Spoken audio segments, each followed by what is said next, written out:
नमस्कार दोस्तों, एक बार फिर स्वागत है आपका मेरी ऑर्गेनल ऑफ मेडिसिन चिकित्सा का उपकरण की सीरीज में। लास्ट वीडियो में हमने फर्स्ट एफोरिज्म डिस्कस किया था, जिसके अकॉर्डिंग फिजिशियन का मिशन हमने समझा था कि फिजिशियन का मिशन सिर्फ और सिर्फ रोगी को निरोग करना है, क्योर करना है। अब ये हमें अपना मिशन तो बता दिया गया डॉक्टर हेनमैन द्वारा। उसके बाद सेकेंड एफोरिज्म में डॉक्टर हेनमैन बताते हैं कि क्योर का असली जो आदर्श है, जो आइडियल ऑफ क्योर है, वो क्या होना चाहिए। मतलब क्योर कैसी होनी चाहिए। हम अगर किसी पेशेंट को ठीक कर रहे हैं तो वो जो ठीक करने की जो प्रक्रिया है वो कैसी होनी चाहिए, ठीक करने का तरीका कैसा होना चाहिए। मैं एक और चीज पहले बताना चाहता हूँ कि ये जो ऑर्गेनोन लिखी गई थी, ये डॉक्टर हेनमैन के समय लिखी गई थी, जिस समय पर जो कंटेम्प्रेरी मेडिकल साइंस थी वो बहुत ज़्यादा हार्श थी, बहुत ज़्यादा हार्श ट्रीटमेंट यूज हुआ करते थे, जैसे कि ब्लड लेटिंग हो गया, आपका परगेटिव, इमेटिक्स, मतलब उल्टी लगाने वाली दवाइयाँ, दस्त लगाने वाली दवाइयाँ, ब्लड लेटिंग मतलब खून निकाल दिया जाता था, खून बहा दिया जाता था, लीच थेरेपी चलती थी, बहुत सारे कपिंग थेरेपी, बहुत सारी ऐसी हार्श मेडिसिन चलती थी जो पेशेंट को ठीक करने के बजाय और ज़्यादा उसका नुकसान करती थी। तो उन्होंने होम्योपैथी में क्योर का एक आइडियल बताया हमें सेकेंड एफोरिज्म के अंदर, जो कि कैसे है मैं एक बार आपको बताता हूँ। The highest ideal of cure is rapid, gentle, permanent restoration of the health or removal and annihilation of the disease in its whole extent in the shortest, most reliable and most harmless way on easily comprehensible principles. अब ये पढ़ने में तो बहुत सरल फॉर्जम है, but इसकी meaning बहुत डीप है। डॉक्टर हेनमैन ने जो वर्ड्स यूज किए हैं उनके पीछे उनका एक मकसद यही था कि जो उस समय जो चिकित्सा पद्धति चल रही थी और जो हार्श ट्रीटमेंट, जो भयानक ट्रीटमेंट उस समय पे चल रहे थे, उनकी तुलना में एक होम्योपैथिक क्योर कैसी होनी चाहिए, उन्होंने ये डिफाइन किया है यहाँ पर। अब जैसे कि बताया गया है कि क्योर, जो हाईएस्ट आइडियल ऑफ क्योर है, इज रैपिड। रैपिड का मतलब क्या है? रैपिड का मतलब है कि आप जो क्योर कर रहे हैं वो ज्यादा समय तक नहीं खींचनी चाहिए, वो जल्द से जल्द ठीक होनी चाहिए। और वो जल्द से जल्द भी डिपेंड करता है एक्यूट पे और क्रॉनिक पे। फॉर एग्जांपल, जैसे एक्यूट डिसीजेज होती है वो दो तरीके से एंड करती है, आइदर डेथ और रिकवरी। ये तो हमने आगे पढ़ेंगे हम ऑर्गेनोन में कि acute diseases ends in either recovery और डेथ। तो अगर रिकवरी हो रही है दैट मीन्स वो सेल्फ लिमिटिंग डिसीज है। अब मान लीजिए आपके पास वायरल फीवर का एक केस आ रहा है जो 7-8 दिन में अपने आप ठीक हो जाना है, या चिकन पॉक्स का केस आ रहा है वो 15 दिन में अपने आप ठीक हो जाना है। कोई भी अगर ऐसा केस आ रहा है, जैसे आपके पास फ्रैक्चर का केस आ गया, अब 1 महीने में तो हड्डी जुड़ ही जानी है, ठीक है। तो जो एक्यूट केसेस होते हैं वो ज्यादातर या तो सेल्फ लिमिटिंग होते हैं, रिकवरी हो जाती है, या डेथ हो जाती है पेशेंट की। तो डेथ होने का तो बहुत रेयर चांसेस होते हैं जब कॉम्प्लिकेशंस होते हैं, otherwise acute diseases normally recovery में ही एंड करती है। तो अब हमारा उद्देश्य क्या है, होम्योपैथी का रोल कहाँ आ जाता है, इस एफोरिज्म का प्रैक्टिकल यूज कैसे आता है? प्रैक्टिकल यूज ये है कि अगर आप वायरल फीवर के लिए जो कि 7 से 8 दिन में ठीक होना है, उसके लिए आप एक मेडिसिन दे रहे हैं, तो वो 2 से 3 दिन के अंदर ठीक होना चाहिए, तभी आपकी क्योर रैपिड मानी जाएगी। अगर वो 8 दिन में ठीक हो रही है जब वो खुद ही ठीक होनी थी, तो वो तो सेल्फ लिमिटिंग डिसीज हो गई ना।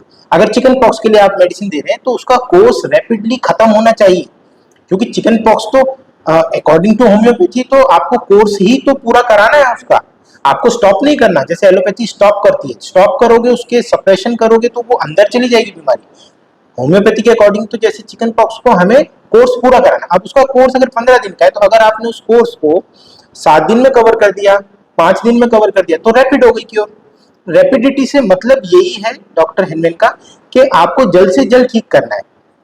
मान लीजिए क्रॉनिक केस है, अभी तो एक्यूट का हमने बात किया, अब मान लीजिए क्रॉनिक केस है। क्रॉनिक केस में क्या होता है, जैसे कोई डायबिटीज हो गया, ऑस्टियोआर्थराइटिस हो गया, हाइपोथायरिज्म हो गया, ये सारी बीमारियां जो क्रॉनिक डिसीजेज हैं, लाइफस्टाइल डिसऑर्डर्स हैं, ये सब एलोपैथी से कभी ठीक ही नहीं होती है। उनका सिर्फ मैनेजमेंट चलता रहता है, लाइफ टाइम चलती रहती है। तो डॉक्टर हेनमैन ने हमसे एक्सपेक्ट किया कि क्रॉनिक डिसीज कम से कम ठीक तो हो कम से कम। अगर कोई चीज 20 साल चल रही है वो आप उसको 1 साल में 2 साल में ठीक कीजिए, तो इसको रैपिड बोलते हैं। दूसरा वर्ड है जेंटल। जेंटल मैंने जैसे कि बताया कि डॉक्टर हेनमैन के टाइम पे बहुत हार्श ट्रीटमेंट चलता था, तो जेंटल मतलब पेशेंट को बहुत कोमलता से ठीक करना है आपको बहुत हार्श ट्रीटमेंट यूज नहीं करना। जैसे पहले क्या हुआ करता था, कहीं पर कंजेशन हो रहा है, ठीक है, डॉक्टर हेनमैन के समय की बात बता रहा हूँ कि जैसे कंजेशन होता था तो वहां से ब्लीडिंग कर दी जाती थी, वेनिसेक्शन किया जाता था, नस काट दी जाती थी ताकि ब्लड निकलने लगे और वहां से कंजेशन दूर हो जाए, उसको क्योर मानते थे, लेकिन क्योर नहीं होता था वो। For the time being congestion तो रिलीव हो जाती थी, उसकी वजह से पेन वेन थोड़ा रिलीफ हो जाता था, लेकिन बाद में फिर से बीमारी डबल इंटेंसिटी में आती थी। तो डॉक्टर हेनमैन ने हमें ये सजेशन दिया है कि आप जो भी क्योर हो वो बहुत जेंटल हो, पेशेंट को नुकसान ना करो, आप पेशेंट को तकलीफ नहीं होनी चाहिए, जेंटल होनी चाहिए क्योर। तीसरा वर्ड है परमानेंट रिस्टोरेशन। परमानेंट रिस्टोरेशन का मतलब क्या है, जैसे अभी बताया मैंने कि ब्लड लेटिंग किया, वेनिसेक्शन किया, बीमारी फिर वापस। माइग्रेन के हेडेक के दर्द में आजकल भी होता है, आप यूट्यूब पे देखोगे आजकल भी यहाँ पर ऐसे छेद कर दिया जाता है और धार निकलती है ब्लड की, वो हेडेक के लिए। मतलब ये बेतुका ट्रीटमेंट है, ये कोई ट्रीटमेंट नहीं है। घुटनों में दर्द है तो लीच लगा दिया, कहीं एक्जिमा है तो वहां लीच लगा दिया, ये बहुत पुराना ट्रीटमेंट है। आज भी कई मेथड्स, कई साइंस में ये चीज अपनाई जा रही है, लेकिन ये बहुत गलत मेथड है। तो इससे क्या होता है, बीमारी ठीक नहीं होती है, बीमारी फिर वापस आ जाती है। तो डॉक्टर हेनमैन ने बोला है कि अगर आप क्योर कर रहे हो तो वो परमानेंट होना चाहिए, जो आप हेल्थ को रिस्टोर कर रहे हो वो परमानेंट होना चाहिए। ऐसा नहीं कि अभी आपने ठीक किया फिर वापस आ गई बीमारी, फिर ठीक किया फिर वापस आ गई, तो ये परमानेंट नहीं माना जाएगा। परमानेंट मतलब स्थायी होना चाहिए, वो क्योर स्टेब्लिश्ड होनी चाहिए, उसको वापस आने का मौका ना दिया जाए। इसके बाद ये तो पहला पार्ट हो गया इस एफर्जम का। दूसरा पार्ट है removal and inhalation of the disease in its whole extent. इसका मतलब क्या है, फॉर एग्जाम्पल जैसे हमारे पास 10 सिम्टम लेके पेशेंट आता है और हम उसके 2 सिम्टम रिमूव करने में सक्सेसफुल हो जाते हैं। फॉर एग्जाम्पल हेडेक हटा दिया उसका या फीवर हटा दिया। मान लीजिए एक्यूट केस लेता हूँ, फीवर का केस आ रहा है हमारे पास, हेडेक है, बॉडी एक है, फीवर है और वॉमिटिंग है, डायरिया है, ये सब सिम्टम है, बहुत सारे सिम्टम है।